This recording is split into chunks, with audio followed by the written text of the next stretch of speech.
Ceux qui ont le cœur pur. Psaume 51, le verset 12. Ô Dieu, crée en moi un cœur pur. Fais renaître en moi un esprit bien disposé. Bien-aimés, Jésus dit de ceux qui ont le cœur pur qu'ils sont bien heureux.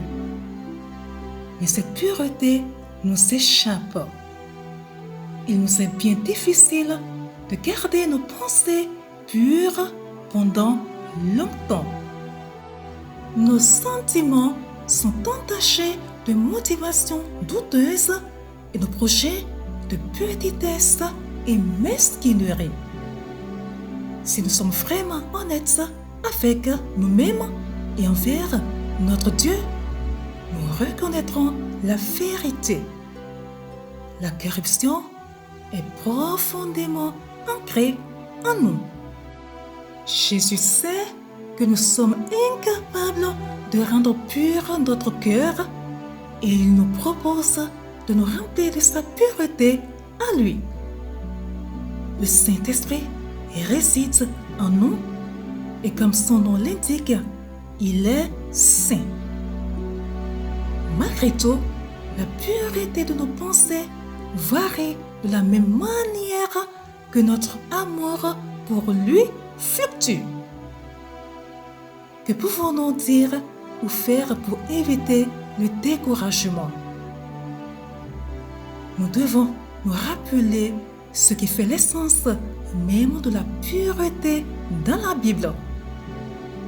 Un attachement sans partage à la personne de Dieu. Cela ne signifie pas que nos pensées seront toujours exemptes de péché, mais que notre vie sera solidement ancrée en lui.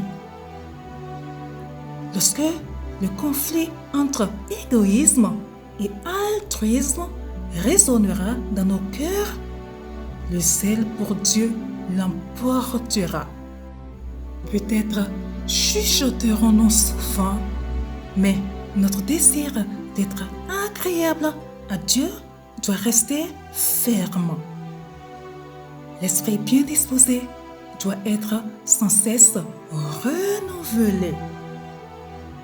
Chers auditeurs, Dieu connaît la faiblesse de notre caractère. Le cœur humain est inconstant. Il cède aux appels de ce monde et aux envies de la chair. Et nous pouvons bénéficier d'une rédemption totale.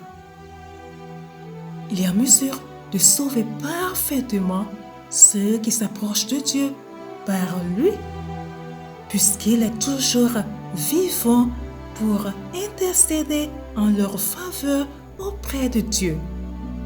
Hébreux 7, 25.